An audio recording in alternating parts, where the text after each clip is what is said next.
My number two is American Movie from 1999. This is directed by Chris Smith, starring Mark Borchardt and Mike Shank.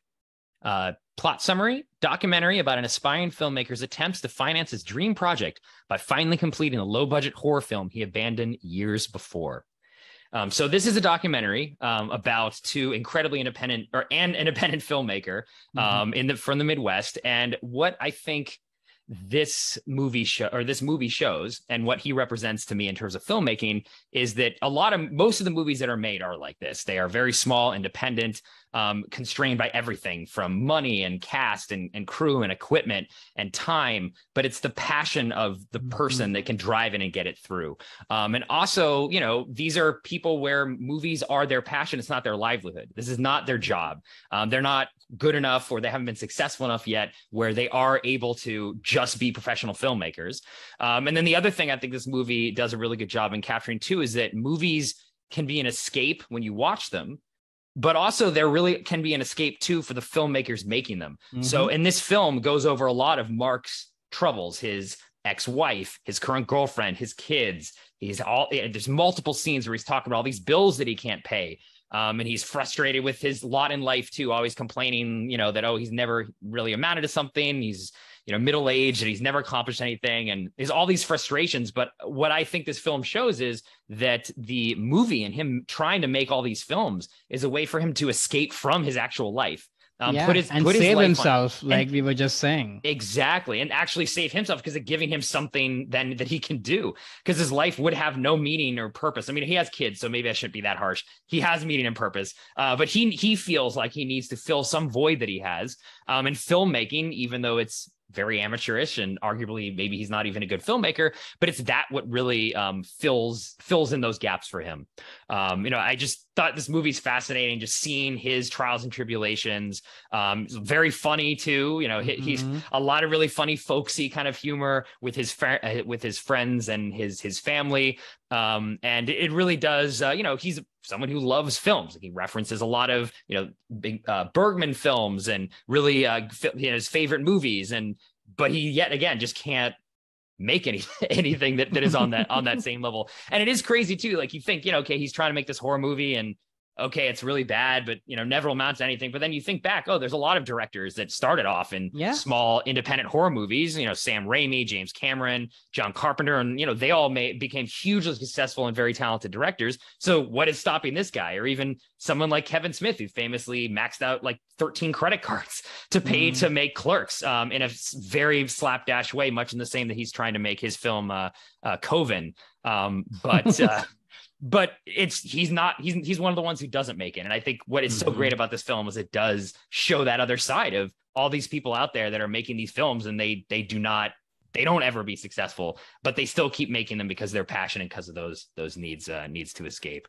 So I just think this movie, when I first saw it, a friend of mine actually in high school recommended, you got to see this. I just saw this movie, and I rented it on a DVD and was just like blown away by how good it was. Watched it maybe like 5 or 6 times in a period of a month when I first saw it, and actually hadn't come back to it in a long time since then. And it still just was just as engaging and heartwarming in a way, but sad in another way and inspiring in another way. Like I just think this is one of the better documentaries about filmmaking. And it's someone who's not really necessarily a talented filmmaker or a movie that never amounted to anything.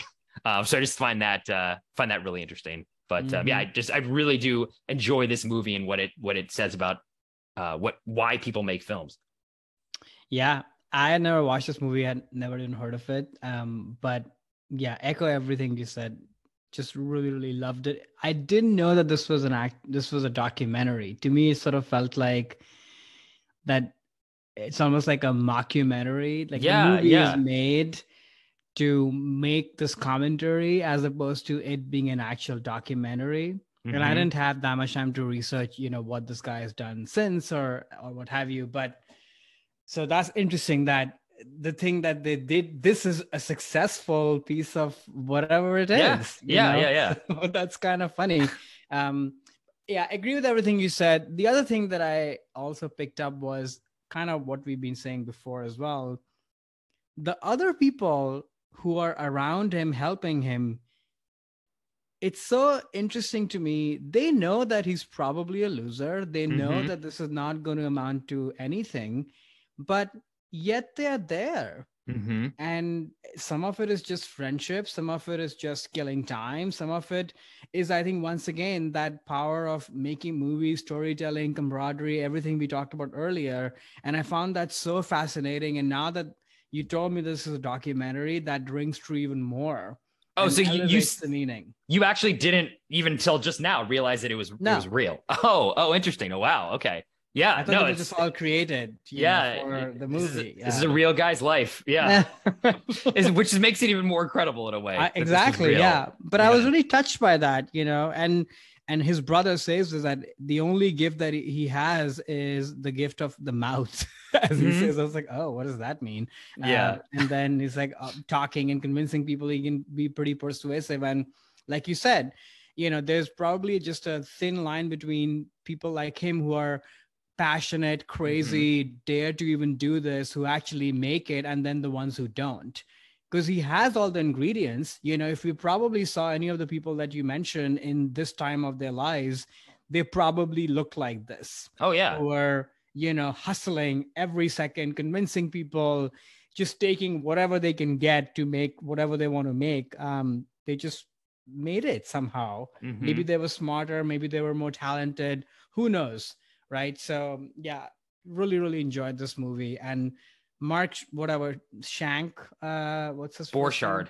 Oh, wait, no, Mark. The other guy. Oh, yeah, Mark Shank. Oh, he's amazing. The moment he appears on screen, I just lost it, just laughing. Like the whole vibe, from the smile, the hair, all of it. I'm like, who are you? Incredible. So hilarious. It's like he's been on every drug. That story he tells when he was like, basically almost died in the hospital, and he's trying to get his LSD back, and he has that great line in the movie too. It's like, he's talking about scratch tickets. He's like, yeah, I like to gamble. Yeah, because when you gamble, sometimes you win, sometimes you lose. When you use drugs, you always lose. Yeah, and then he smiles at the end. And then he smiles. Yeah, it's just that guy is definitely quite a character. And the scene when he's like screaming and to record the ADR, and he's like, it's just it's just amazing.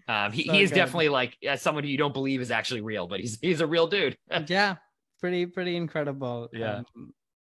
So good. The other thing I thought of, I know you're not a big Adam Driver fan, not so much for his acting, but just in general. Yeah. This guy, Mark, is in the movie Coven. Yeah. Sort of looks like Adam Driver. And I kept laughing, thinking about that. He's like they said, he's like a raw dog, by which he means he looks like a dog. So there is, some of that, but it's just a much rawer version of Adam Driver, which I thought was hilarious. No, actually, if they ever make a fictionalized version of Mark's life, they definitely should cast Adam Driver in that role. He will nail it. Yeah, totally. Everything. So yeah. Hey there, it's Alex. If you like the review and discussion Karan and I just had, make sure you subscribe to our channel, Movies That Shaped Us, to get full episodes. Every other Wednesday, Karan and I cover a topic around important people, places, events, and moments in our lives, and then explore it through 3 of our favorite movies. Subscribe right now, or follow our podcast on Spotify or Apple Podcasts via the link in the description below. Hope you join us for the journey.